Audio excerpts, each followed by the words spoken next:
Ladies and gentlemen, we're going to start our second roundtable. Please go back to your seats and listen carefully, at least for a few seconds, to what I'm going to say. Our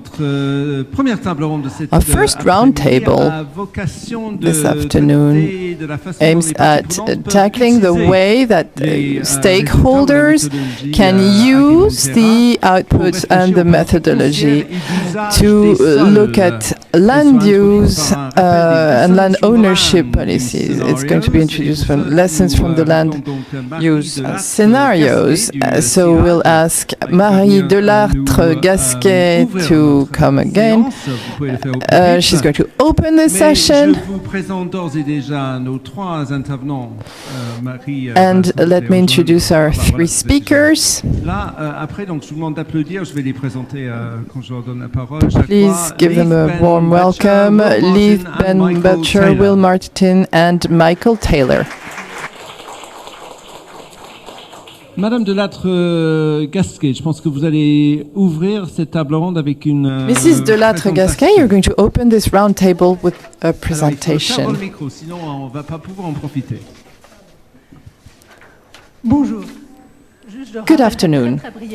Very briefly, I am going to remind you what we said this morning about land use. First thing is that we are using an extremely systemic approach that highlights the complexity of relationships between the different causes of land use change. And whenever we use a lever, one driver, use that. The second thing that we said this morning is that in future we are going to see significant pressure on the land use, and this will create problems to access, of land access. Tout le monde vous entendra beaucoup mieux, surtout les interprètes qui sont enfermés dans un temps si vous entendrez. Collez contre le menton, comme ça. Ah, vous voyez, c'est beaucoup mieux. Voilà. Parfait. Je continue comme ça. Donc des questions d'accès à la terre, de gouvernance. So it raises issues of land access, of governance, and to see who will be able to access land in future. Will it only be large farmers, or what will occur with small farmers? The third thing that we said was that we raised the issue of cultivation systems and livestock production systems. What will be the consequence in terms of yield, productivity, and also the services that will be provided? And final point, in Agrimont Terra, there's another aspect that we didn't mention this morning. It was a retrospective approach on at regional level on land use and food security. This will be available shortly on our website, and it was briefly mentioned this morning by a few of the speakers who highlighted the importance of placing scenarios into their context and seeing how they would evolve in the different regions in the world. Thank you very much for this short introduction that paves the way for the discussions to come. Leith Ben-Belcher, you are chairman of the farm workers in Tunisia, Sinagri. So you're the head of the agricultural unions that were part of the Scenarios Committee during a specific workshop that was held in Tunis in 2015. So you're going to tell us more about this approach and the interest that it raised in local players, stakeholders. Good morning to everybody, and thank you. I first want to warmly thank our friends from CIRAD, INRA, and the field teams with Chantal, Marie, and others for accepting our invitation to come and to make a focus on Tunisia, where the agricultural and land use issue is key. It was a very useful exercise. My colleague and myself, Mohamed Eloud, who's present here, we had already took part in the advisory committee, the scenarios advisory committee. So we were interested by two things. First, the approach, and also the shared diagnosis exercise. Even though we didn't really have enough time to raise all the possible issues. But two things emerged from this.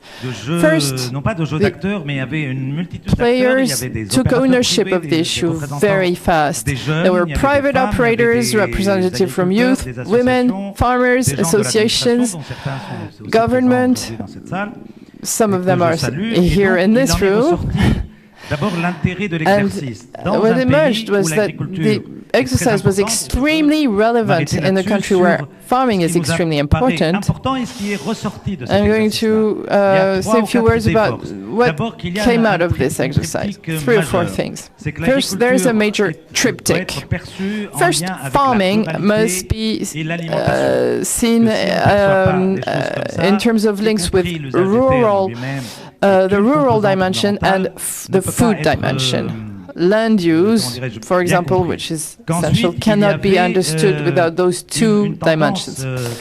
And there's this fairly strong trend, even though there were only 15 of us, but as players who can play a role in political advocacy.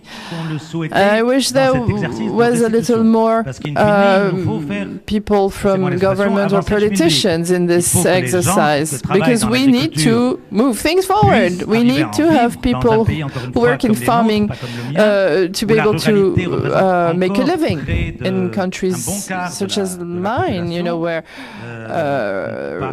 about a fourth of population are rural, which is the case from Egypt to Morocco, more or less.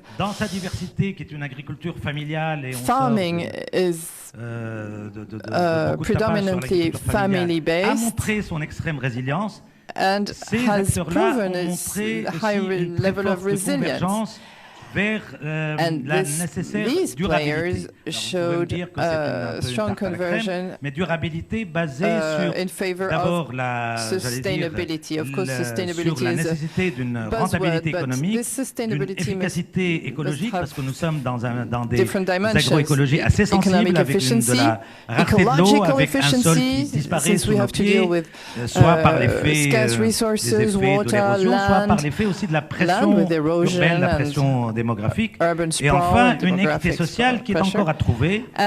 N'oublions pas, et je ne suis pas seul dans cette salle à le penser, je pense, que les révoltes arabes, on ne s'arrêtera pas sur leur devenir, mais en tout cas leurs origines ont fondamentalement des origines rurales. Enfin, il y a une troisième idée forte, c'est cette nécessaire gouvernance à retrouver. Alors, gouvernance, c'est pour ça que les politiques, c'est finalement, in fine, cet exercice, même si il est encore à parfaire, et je pense on est d'accord pour le poursuivre, notamment pour le quantifier, doit servir comme un outil d'aide à la décision, non pas à l'échelle de la parcelle, comme pour notre cas d'agriculteur, mais à l'échelle des grands choix pour un pays comme le mien, où encore une fois, il faut cesser que agriculture et ruralité riment avec pauvreté. Si on veut que nous bâtissions un avenir meilleur pour tout le monde, donc jeunes, moins jeunes, femmes et autres. Donc la place importante de l'être humain, j'allais dire, comme aussi acteur, responsable certainement de ce dont on peut faire de cet usage de terre, mais comme devant être un peu mieux pris en compte et faire remonter ça en langage, j'allais dire, financier, dans les hauts, non pas les hauts de bilan, mais dans le haut des priorités politiques. Quel est le moyen de le faire? Alors c'est de la, comme on dit maintenant, c'est de l'advocacy, c'est d'un plaidoyer. D'abord c'est expliciter, peut-être faire mûrir un peu plus notre exercice, qu'il soit global ou textualisé, comme le disait quelqu'un ce matin, parce que ça peut paraître un peu ésotérique, les modèles, etc. Et surtout arriver, notamment pour des politiques, quel que soit leur...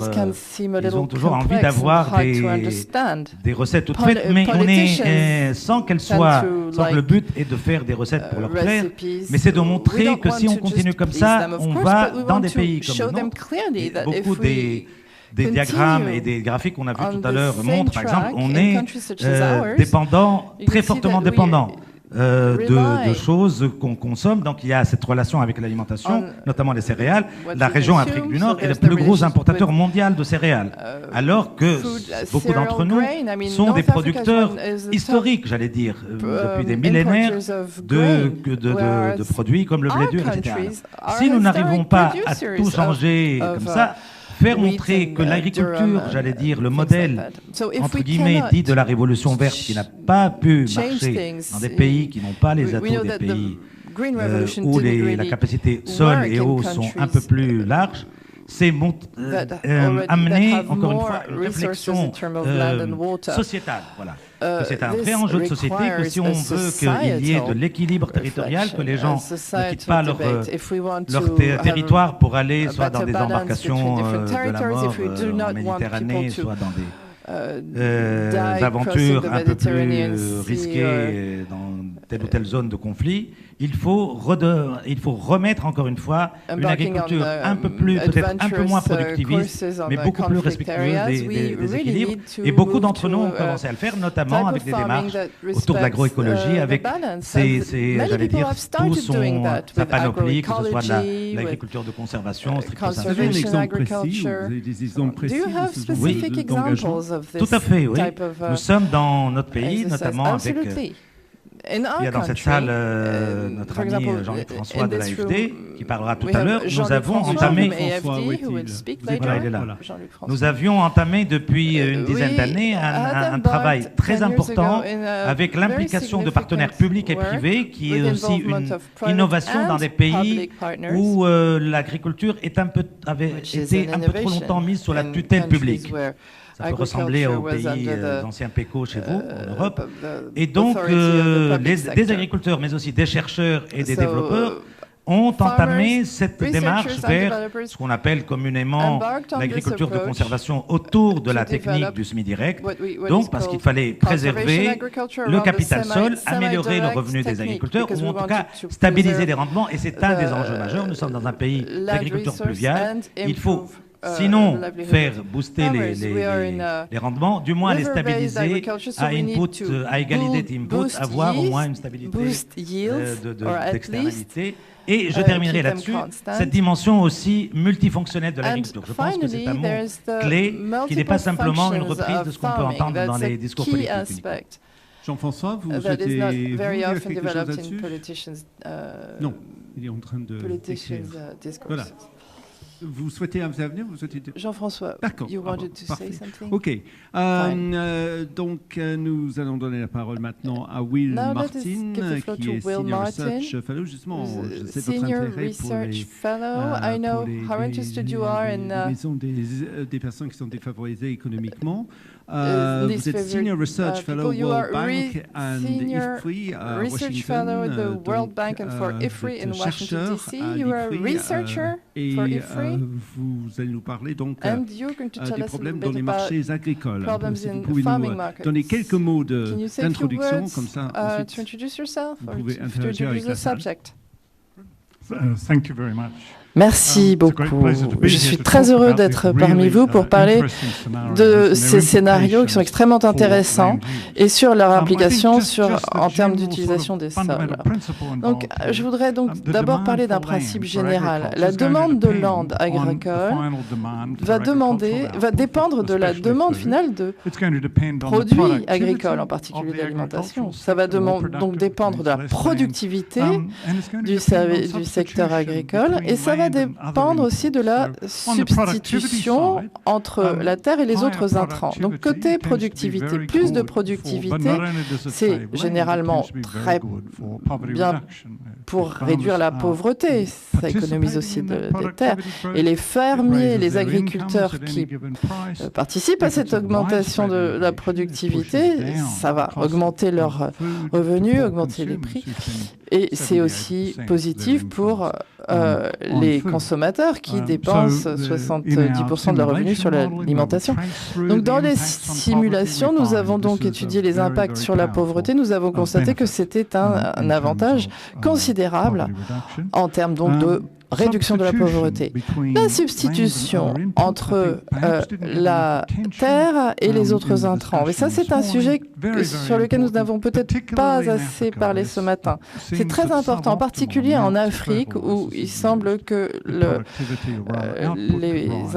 engrais ne sont peut-être pas suffisamment utilisés.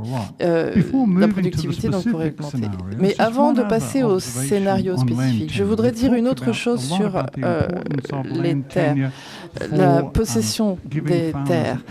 Donc, la possession des terres, donc c'est très important pour fournir des actifs aux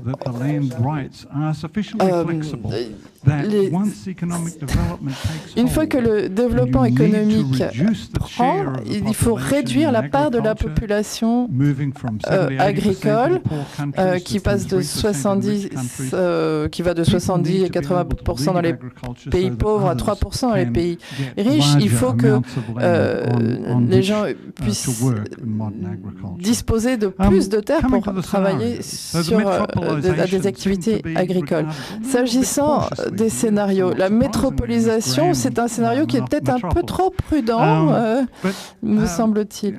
Il y a donc productivité élevée, beaucoup d'utilisation d'importation pour économiser des terres. Eh bien, l'augmentation des revenus augmente la demande d'alimentation et elle augmente beaucoup plus que la demande de calories.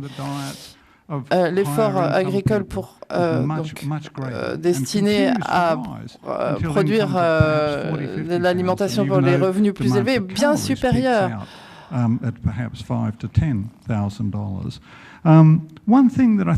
y a une chose qui me semble importante. Depuis 20 à 30 ans, dans les pays riches, l'Union européenne, le Canada, les États-Unis, l'Australie, on voit qu'il y a moins de terres utilisées pour l'agriculture. Donc, nous sommes dans une des dernières phases de ce processus, mais la question se pose de savoir si la croissance rapide suffit-elle pour satisfaire la demande? Ça, c'est une question importante. La régionalisation. Je viens du Danemark et j'ai constaté que les Danois ont un régime alimentaire assez différent de ce qu'on voit à Paris. En particulier, il y a une prédominance du poisson dans le régime alimentaire. Et dans les pays en développement, où le blé est beaucoup plus demandé que le riz. Donc il y a beaucoup de résistance au changement. Et ça va être très important avec le changement climatique parce que le changement de productivité, l'évolution du climat, on va évoluer de façon très très différente. Il y aura des régions productrices de blé qui vont changer. Et donc les tendances du changement climatique n'iront pas vraiment de pair avec les tendances de régime. Et là, je pense qu'il y aura davantage d'échanges. Ça va dans le sens du commerce international. Aussi, la préférence vers les produits carnés va aussi aller vers augmenter le commerce international. Il y a une résistance politique assez importante. Le Japon, la Corée ont des zones arables très très limitées. Et donc, il y aura beaucoup d'échanges internationaux, en particulier de maïs et de soja. Donc, le scénario santé.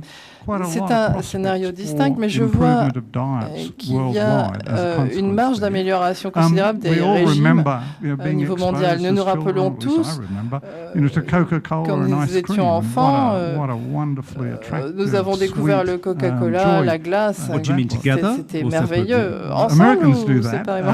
Les Américains les mangent ensemble et consomment ensemble, mais c'est une très bonne question. Merci, Alex. Mais le sucre et les maladies non communicables produites par la consommation de Coca-Cola et de glace ensemble, eh bien, nous sommes en train de réaliser que ce type de régime n'est pas du tout souhaitable. Il y a des politiques qui commencent à s'y attaquer, les comportements. Il faut pouvoir agir sur les comportements de façon... Je crois qu'à terme, la rationalité va entraîner un changement des régimes. Quand on pense à la... par exemple, même chez les toxicomanes, ils aimaient le crack et ils ont fini quand même par se rendre compte que c'était très très très mauvais et c'est devenu une drogue beaucoup moins recherchée. Alors, pourquoi pensez-vous que la nourriture... Non, je pense personnellement que je suis optimiste. Je pense que les consommateurs prendront conscience que il y a des régimes alimentaires qui entraînent des maladies non communicables comme le diabète et les politiques peuvent les y aider. Il y a aussi une modification de la demande de viande. Les gens vont se détourner de la viande de bœuf et au profit du poisson. Le poisson d'élevage, ça c'est la plupart du poisson consommé, c'est du poisson d'élevage. Il y a certaines causes de préoccupation, mais en tout cas, c'est un processus de production beaucoup plus efficient que beaucoup d'autres sources de viande, de protéines. Je crois que certains voudraient que tout le monde passe au tofu. Je pense que ça, ce serait très très difficile à vendre, mais enfin... bon, alors maintenant, le scénario communauté, bien le cadre que vous utilisez vous permet d'explorer des choses qui sont assez nouvelles, assez... les modèles antérieurs ne permettraient pas d'étudier ça. Mais je crois que nous avons un scénario très très préoccupant, très inquiétant. Est-ce que vous avez regardé si nous passions à des productions très très localisées, sans intrants, sans accès aux intrants modernes, pour nourrir 10 milliards de personnes, ça n'est pas faisable. C'est extrêmement inquiétant comme scénario. Donc, le temps qui m'est imparti est bientôt terminé, mais cet ensemble de scénarios renferme des potentiels considérables de recherche ultérieure. Ce qui serait très utile, c'est d'utiliser des modèles qui intègrent les prix, la formation des prix, les ajustements des prix et qui intégreraient toutes les subtilités avec le changement climatique. Qu'est-ce que ça fait sur les prix relatifs au niveau mondial? Qu'est-ce que ça fait aux habitudes de consommation, etc. Essayer d'étudier ces aspects et cette décomposition aussi des différents facteurs dont on a parlé ce matin. Ce serait très très utile. Merci, je suis sûr que nous entendrons davantage de votre part tout à l'heure. Maintenant, écoutons Michael Taylor, qui est directeur de la coalition International Land Coalition at Home, qui est une ONG qui a vocation à parler de la gouvernance des terres. I'm translating this from French, that's why I'm hesitating. From 10 commitments, I think you're going to tell us about your 10 commitments. I have them here, but I'm sure it'll be much more interesting if you detail them. Mais je pense que vous le feriez beaucoup Thank mieux. you very much. My name is Merci Michael. beaucoup, je suis Michael. I work for the Secretariat of the Je International travaille Land pour le Coalition. secrétariat de And you're going to la have to put the microphone in your chin if you want to. But I'm based in Rome. Et je And viens du you can Botswana, hear mais me? je travaille à Rome. Yes. Good. Je suis basé à Rome. Our coalition is an interesting coalition that it brings together very diverse range of organisations très diverses. IFPRI Ça va de l'IFPRI à la FAO, à la CIRAD, ACTE, Oxfam, farmers organizations, des organisations d'agriculteurs, de femmes, de peuples indigènes, polarized, very politicized, very sur un sujet très polarisé, très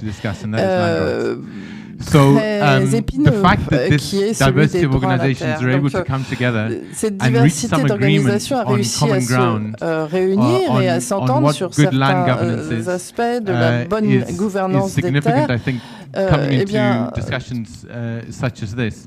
And the first comment that I would make cet accord est très important. Le premier commentaire que je voudrais faire, l'expérience de notre coalition consiste à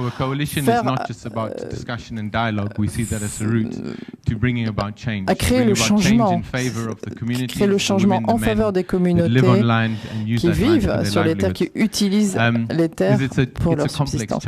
C'est un défi complexe, très difficile, d'utiliser donc les cadres que beaucoup utilisent, que beaucoup d'organisations de développement utilisent. Comment est-ce qu'on va parvenir à un but et quelles mesures prendre pour y parvenir. Le travail que nous faisons est un exercice de réflexion utile, mais la réalité est souvent très différente. Je sais que cet exercice de scénario porte sur beaucoup d'aspects différents. Je vais parler donc sur l'utilisation des terres. Et la complexité et l'aspect politique est très difficile à modéliser. Donc j'ai quelques réflexions à partager avec vous sur la manière dont cette planification de scénario peut être utilisée dans le type de travail que fait notre coalition. Et j'ai aussi quelques commentaires sur l'exercice lui-même. Premièrement, l'une des choses que c'est qu'une bonne gouvernance de la terre est un processus qui se fait avec une multitude de sa partie prenante. Okay, sorry, that's all the French you're going to hear from me.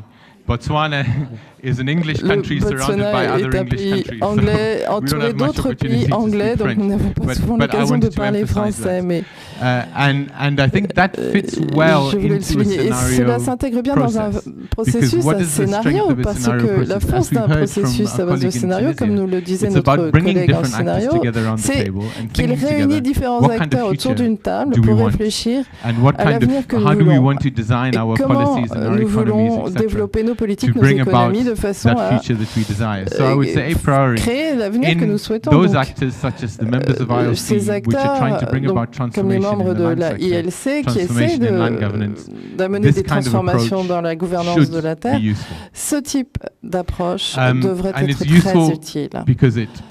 C'est utile parce que ça crée un dialogue, ça crée un processus inclusif et un processus éclairé, informé. Encore, pour revenir à la gouvernance de la terre, il est très difficile d'être englué dans l'idéologie. Je ne sais pas si vous avez déjà participé à un débat dans une salle comme ci sur la terre. On voit des gens qui parlent dans tous les sens. C'est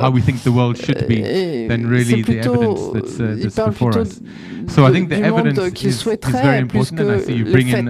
Alors, les faits, ça c'est très important et ces scénarios intègrent beaucoup d'éléments factuels. Je ne suis pas qualifié pour commenter sur l'exactitude de ces chiffres,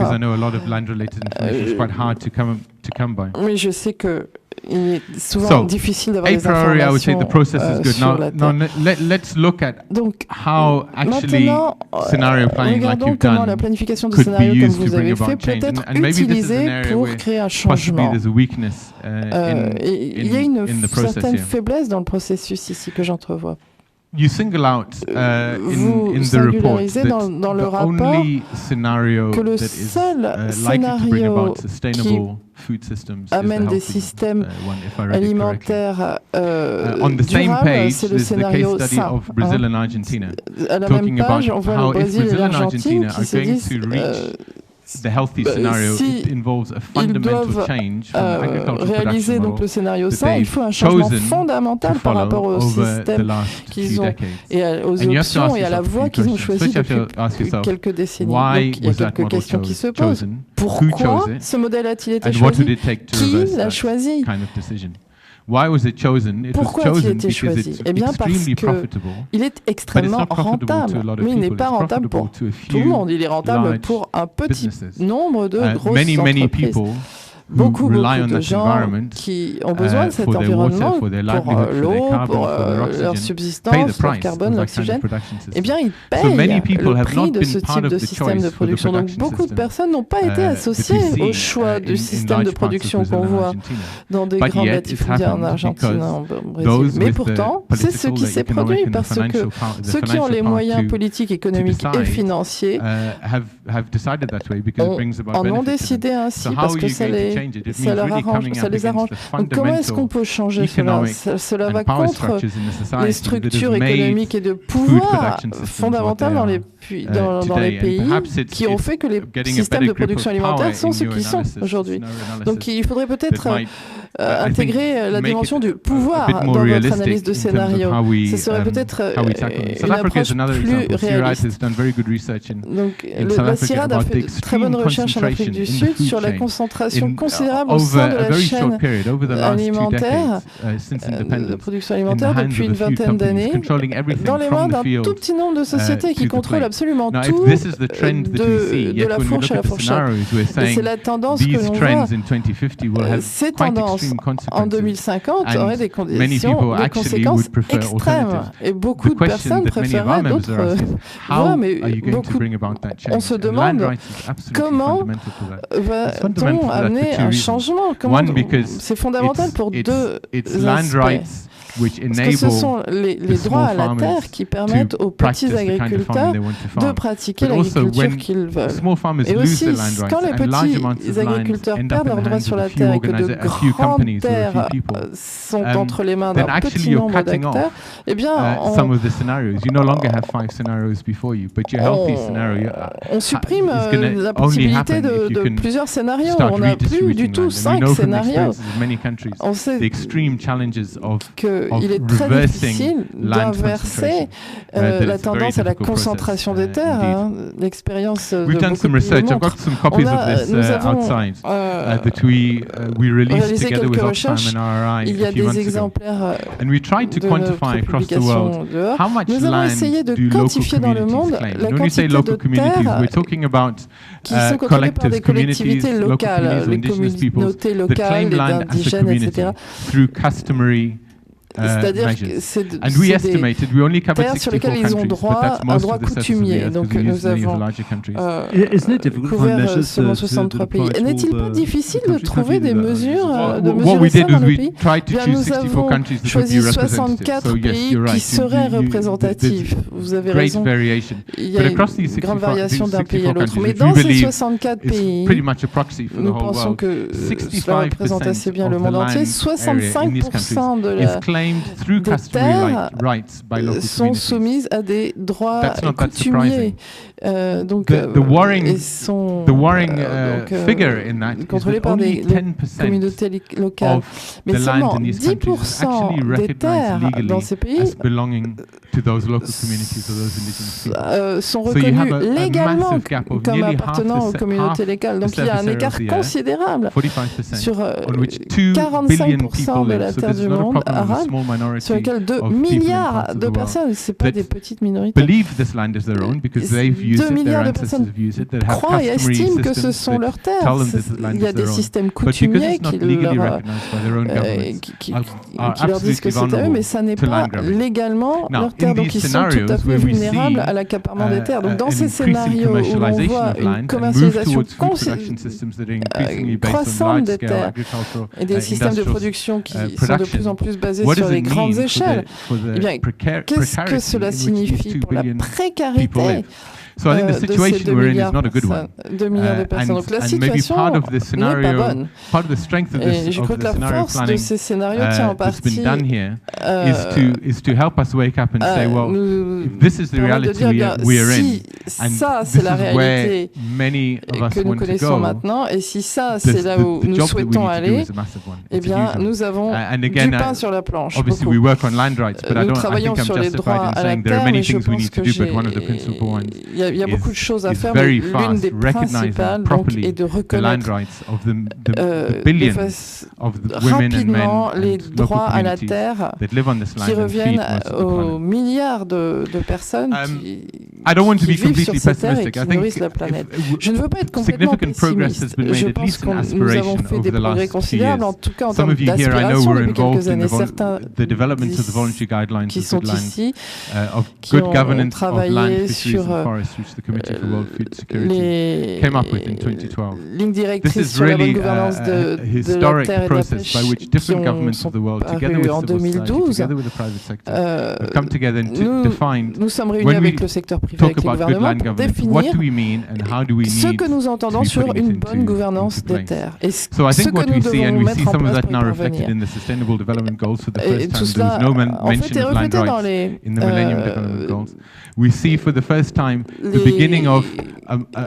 objectifs pour le développement durable. Ce n'était pas dans les OMD, mais pour la première fois, les droits sur la terre sont reconnus comme un aspect important. La façon dont nous traitons notre environnement, la façon dont nous traitons les uns les autres, la façon dont nous construisons la paix, etc. Mais il y a toujours cet écart considérable entre les aspirations et les réalités. Alors comment allons-nous procéder pour combler cet écart?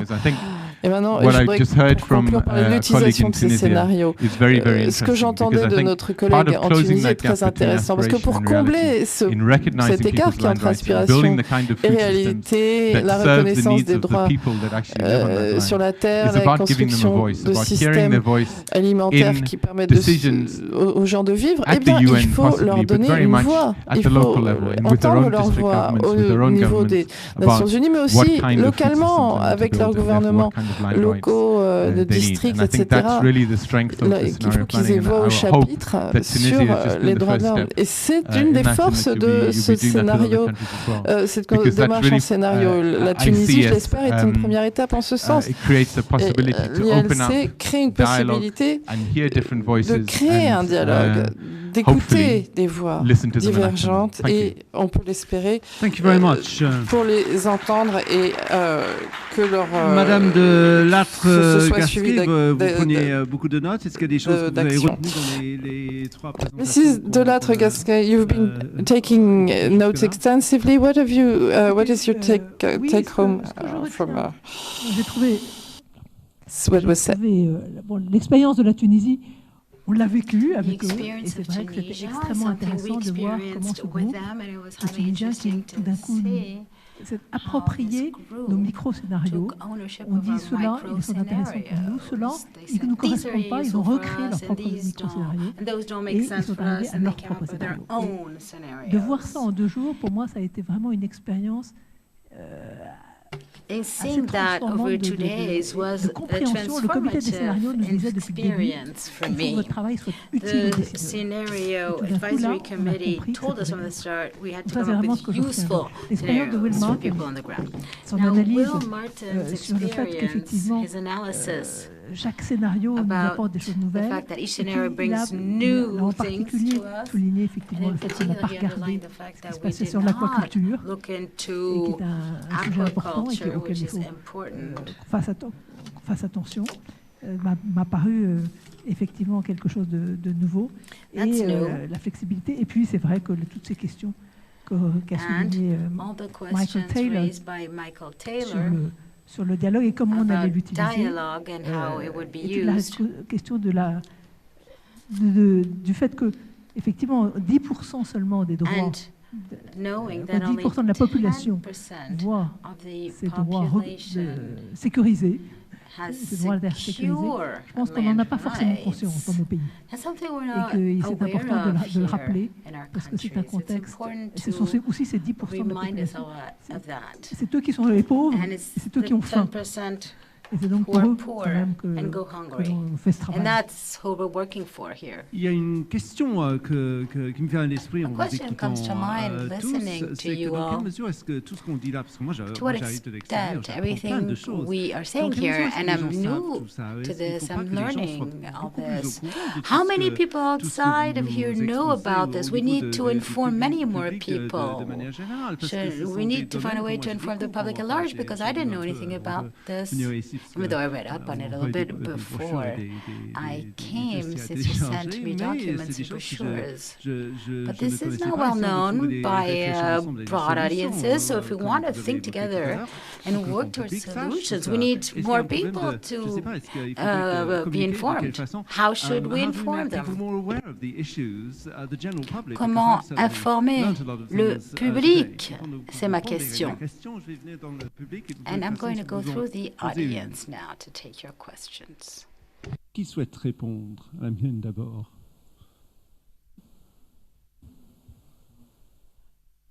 Pourquoi est-ce qu'on ne sait pas? Peut-être la recherche a toujours du mal à être exprimée, à être écoutée. Researchers have a hard time publicizing what they do, expressing themselves, communicating to broad audiences. We're used to small audiences. Je ne sais pas si vous ouvriez le débat ou pas, mais I don't know if you're opening up the floor, but I raised my hand. Michel Merlet, je suis le directeur de l'association pour améliorer la gouvernance de la terre, de l'eau et des ressources naturelles. D'organisations et de personnes qui sont different organizations represented here. J'ai été assez déçu ce matin par les exposés des scénarios, mais comme je n'ai pas lu l'ensemble des travaux, j'ai pas voulu intervenir tout de suite, mais les commentaires que Michael Taylor a fait tout à l'heure vont tout à fait dans le sens de ce que j'avais envie de signaler. J'ai l'impression qu'en oubliant complètement la question économique et la question politique de la construction de ces scénarios, on s'expose à faire d'énormes erreurs et à ne plus rien comprendre à ce qui se passe dans le monde. Et donc, moi, ça m'étonne qu'une organisation comme le CIRAD et comme l'INRA, l'INRA, il y a toute une histoire, toute une tradition d'économie agricole, et ne pas du tout mentionner ces aspects dans la réflexion, au moins les synthèses qui ont été présentées ce matin, m'étonne beaucoup. Donc, en fait, si on veut pouvoir comprendre les choses, il faut pouvoir expliquer les phénomènes. Il n'y a pas 1 milliard de gens dans la pauvreté ou plus, comme ça, par hasard. Il y a ça parce qu'il y a des gens qui ont énormément accumulé de l'argent. Il n'y a pas de riches sans pauvres, il n'y a pas de pauvres sans riches. Il y a un lien entre les deux, bien évidemment. Si vous n'aviez pas des milliards de gens qui n'avaient rien à manger, vous n'auriez pas des ordinateurs très bon marché sur vos genoux en ce moment pour pouvoir travailler. Il y a tout un lien entre cette question de l'utilisation du travail et puis la répartition des richesses et la répartition de l'accès à la terre. Donc ça me paraît extrêmement important de le souligner. Et je n'avais pas l'impression dans le scénario qu'ils ont été présentés que c'était expliqué. Par exemple, entre le scénario dit appelé communauté, je trouve que c'est un peu osé d'appeler ça communauté parce que c'est pas du tout ça qui s'agit. Est-ce que c'est pas finalement l'autre face du scénario d'accumulation qui était décrit au début? Wealth accumulation scenario de l'agrobusiness, with the development of agribusiness sophistiqué de production, et à côté de ça, accaparement d'un très très grand nombre de terres et exclusion, marginalisation de millions, de centaines de millions de personnes de l'autre côté. Donc est-ce qu'il ne faut pas réarticuler ces différents éléments et comprendre ce qui se passe? Moi j'ai l'impression, on vient d'organiser un forum là, sur l'accès à la terre au niveau mondial, à laquelle l'IES participait, mais aussi le comité technique foncier et développement de l'AFD, le MAE a participé, la FAO, un tas de gens. Il est évident qu'aujourd'hui, il y a une véritable compétition pour l'accès à la terre. Il y a un processus de concentration du foncier et d'appropriation de terres qui étaient communales qui a toujours existé certainement ou depuis très très longtemps et qui aujourd'hui se produit à une vitesse extraordinairement importante. Donc ça a des conséquences extrêmement fortes, en particulier au niveau de l'emploi. Et on avait calculé, un de nos collègues, Henri Rouillet-Dorfeuille, que Henri Rouillet-Dorf avait estimé que si on continue avec le processus de développement de l'agriculture, de modernisation, comme on l'a vécu dans les pays développés en Europe, par exemple, ou bien aux États-Unis, qu'il faudrait avoir en 2050 créé 4 milliards d'emplois pour obtenir le plein emploi au niveau mondial. Donc la question de l'emploi, elle n'est pas présente non plus dans vos scénarios de manière directe. Et ça pose la question de savoir comment on évalue les richesses. Moi, je suis un petit peu choqué de voir qu'on parle constamment de yield gap, d'écart de rendement, mais on ne se pose jamais la question de savoir combien de combustibles fossiles, combien d'engrais il faut intégrer pour avoir ces rendements maximum. Et c'est ces études qui ont été faites, utilisées par la Banque mondiale et par IASA en particulier, devraient travailler en termes de richesse nette créée et de valeur ajoutée. Et si on raisonne en termes de valeur ajoutée par hectare, c'est-à-dire de ce qui reste une fois qu'on a enlevé le prix de tous les intrants qu'on a pu introduire dans la production, très souvent la production paysanne, la petite production, qu'elle soit qualifiée d'agroécologique ou pas, produit beaucoup plus de richesse par hectare. Donc ça, finalement, la question qui se pose à nous tous, c'est une question de voir comment on optimise l'utilisation des ressources dans le monde. Et cette question-là, j'ai l'impression que pour se la poser, il faut intégrer des aspects économiques, les aspects de la finance étant également extrêmement importants, parce que aujourd'hui, on peut prendre le contrôle de centaines de milliers d'hectares en ayant de l'argent qui vous a été prêté par la Banque mondiale ou par une institution financière lambda sans avoir de ressources propres. Il y a d'autres questions, à moins que vous souhaitiez répondre à ces remarques. Est-ce que vous avez une réponse ou une réaction au moins? Il y a deux personnes ici qui souhaitaient prendre la parole. Je crois que c'est monsieur-là. Est-ce que vous pouvez vous présenter et nous faire part de votre remarque? Merci. Abdelraouf Lazimi de Tunisie, je suis professeur et directeur général de l'Observatoire national de l'agriculture. Je remercie en premier lieu le CIRAD, l'IRA et tous les partenaires qui ont bien procédé à la réussite de cette initiative. Je vais juste soulever quelques petites observations concernant le cas de la Tunisie, en particulier au niveau de la construction des scénarios. Peut-être une lecture de la réalité pour une vision future. C'est comment intégrer le volet politique public au niveau des scénarios. Nous voyons bien qu'en Tunisie, comme dans plusieurs autres pays, l'intervention de l'État existe, en particulier, je dirais, le cas des céréales, du grain jusqu'à la baguette. Donc là, nous voyons bien qu'il y a des secteurs où l'intervention de l'État existe. Il est difficile, même sur un horizon de long terme, de lever l'engagement de l'État et par conséquent de voir un peu une libéralisation de certains secteurs qui sont stratégiques. Et alors là, nous voyons bien que, comme dans le cas de la Tunisie, 53% de la ration en matière de calories provient des céréales. Et alors là, l'usage des terres serait énormément conditionné par ces politiques de prix et par ces politiques alimentaires, là où on voit un type de subvention universelle qui conditionne un peu le régime alimentaire. Donc la vision, même à long terme, dans un exercice de prospective, est à concevoir dans le sens de l'intégration de la politique économique, surtout en matière de politique de prix, même dans le futur. Deux, le financement de l'agriculture, c'est de voir dans ce type de gouvernement, en particulier la Tunisie, même à long terme, dans quelle mesure va-t-on l'agriculture contribuer à la croissance économique et là, la finance, le financement de l'activité agricole qui pourrait voir l'investissement dans le secteur agricole comme étant un pourvoyeur de croissance et non pas un refuge par rapport à d'autres secteurs qui seraient vulnérables. Donc ici, ce sont des questions, je crois, essentielles qui méritent d'être prises en compte lors de la construction de ce type de scénario, en particulier au niveau de l'accès à la terre, parce qu'il est intimement lié à la politique d'investissement. Un crédit qui est lourd, cher, jusqu'à présent, et on voit peut-être difficile ce genre de compétition entre l'agriculture et d'autres secteurs où la contribution à la croissance économique serait un peu, je dirais, au désavantage de l'agriculture. Merci. Merci, monsieur. Une réaction? J'ai une autre question, sinon ici. Any response or a question here? Merci. Eloui Mohamed, je suis directeur de recherche à l'INRA Tunisie. Moi, c'est pas une question, juste un témoignage, puisque j'étais dans le comité de... I don't have a question. I would like to share my experience. I was part of the Scenario Advisory Committee for Tunisia. une chose, je pense qu'on est dans la prospective. Remember, this is a foresight study. This is not strategic planning. Et les analyses This is forward studies.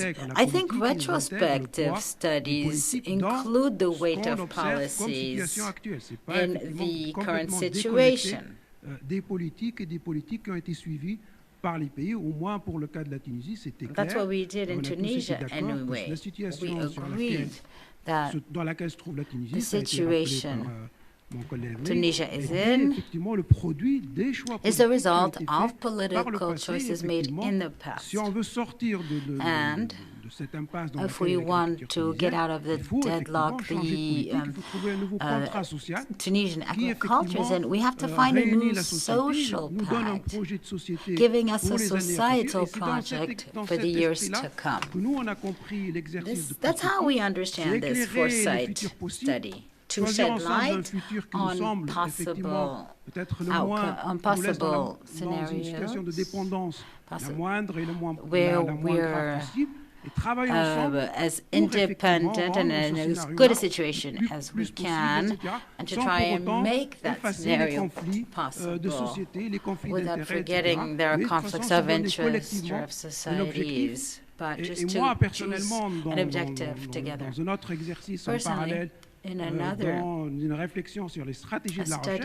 study on research strategies, this approach was quite useful to us. We took scenarios, we tried to share them with research players, whether researchers or users of research results. Plein de dangers. We see that there's a risky trend here, but there are solutions available if we give ourselves the means. So we can think about the role of research and what kind of research do we need to work on if we agree on the failure of the Green Revolution and Tunisian other policies. What type of research, what new paradigm do we need to build together? What role can research play in developing this new paradigm where, at least in Tunisia, that's what we felt with the Agrimonta team and on our own, adapting, sharing scenarios, leading to a consensus that research in the medium to long term, not the short term, has to adapt and come up with innovative programs to guide changes in agricultural policy, which is necessary, vital, at least in Tunisia, for the future of our country. Thank you. Merci beaucoup. Je prends peut-être une ou deux encore. Thank you. I can take another question or two. Yes, please. Go for it. Thank you very much. Just, I think Merci. Those three interventions raise Ces trois interventions soulèvent une question très importante sur l'économie politique. Il y a des groupes d'intérêt très puissants derrière le status quo, avec les aspects indésirables du status quo. Et le défi de la politique, de l'action publique, est d'identifier les interventions qui peuvent nous permettre de progresser, d'avancer malgré tout ça. Michael l'a bien dit, c'est difficile souvent, mais certains de mes collègues qui travaillent sur les droits fonciers au Rwanda ont pris en compte les intérêts existants et ils ont trouvé un effet secondaire indésirable, c'est que les femmes perdaient par rapport aux hommes. Ils ont reformulé la proposition pour s'assurer que les droits des femmes étaient également protégés. Et ils ont avancé ainsi. Voilà un exemple de la façon dont c'est possible. Et chapeau, Michael, d'avoir cherché et trouvé une solution pour avancer malgré les intérêts que tout à chacun protège. Je voudrais répondre à la question sur le rôle des chercheurs dans ce processus. Toute décision politique, c'est des compromis, mais encore plus dans ce domaine. Il y a toujours des gagnants et des perdants quand on prend une décision, parce que la Terre, n'est pas infinie. C'est plutôt une ressource qui diminue.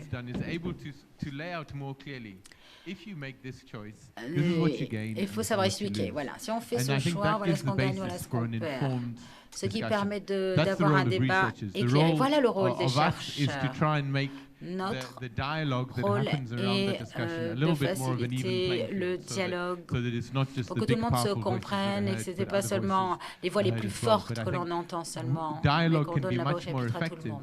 Le dialogue est bien plus efficace si on a de bonnes recherches pour nourrir le processus qui explique bien les compromis, ce qu'il y a à perdre et à gagner dans chaque décision. Il y a une question de méthodologie que je souhaite soulever. Il me semble que dans la plupart de ces études, dont on parle aujourd'hui, quand les communautés sont incluses, on pense que c'est quelque chose d'homogène. Mais enfin, si vous êtes villageois, vous êtes allé sur le terrain, vous savez qu'il y a des intérêts divergents dans les villages, différents groupes ethniques, différents niveaux de revenus, de statut, de sexe, d'âge. Et donc, je voudrais demander que dans les études à l'avenir, on n'ait pas juste un groupe de scénarios, mais au moins un groupe d'hommes, un groupe de femmes, un groupe de jeunes. Je crois que les jeunes devraient être divisés en plus qu'un groupe, parce que les jeunes filles, les jeunes femmes ont des aspirations et des problèmes et des besoins bien différents et un accès aux ressources bien différents que ceux des jeunes hommes à cause des normes sociales qui les empêchent d'être aussi libres dans l'espace public ou dans l'accès aux ressources. Si on n'a qu'un scénario pour une communauté, vous verrez que les jeunes ne peuvent pas s'exprimer devant les anciens, surtout les hommes. Les femmes n'osent pas s'exprimer devant les hommes. Si une femme courageuse s'exprime, elle sera battue en rentrant chez elle par son mari. Il est important que chaque groupe se réunisse séparément et qu'ensuite ils se retrouvent pour que les femmes puissent dire aux hommes, nous avons discuté ça entre femmes, ce n'est pas mon avis personnel, c'est le consensus du groupe de femmes. Pareil pour les jeunes. Et puis il faut une négociation, des concessions pour que ce soit la meilleure solution pour tout le monde dans le foyer et dans la communauté, dans le village. Donc je vous demanderai d'avoir une méthodologie plus nuancée, plus fine dans à l'avenir. Il faut prendre en compte les droits fonciers. Qui possède la terre, et est-ce que les femmes peuvent participer productivement, de manière productive? Moi, j'aimerais réagir par rapport à ce que j'ai entendu, sans, j'espère, créer de polémiques inutiles. I would like to respond to what I said without getting into controversies. First of all, because I have very low merit in what was l'exercice était difficile et personnellement, très humblement, je me sentais un peu perdu quand j'ai rejoint l'advisory committee. Beaucoup de têtes bien faites, beaucoup de réunions assez rares de matière grise qui parlaient des fois pour moi du Tobriané, comme disait quelqu'un. On n'a pas parlé de chinois et ne froissait personne. Et donc, et moi je suis acteur sur le terrain, contrairement à ce que mon apparence d'aujourd'hui laisse apparaître. C'est comment faire en sorte qu'on puisse s'en sortir.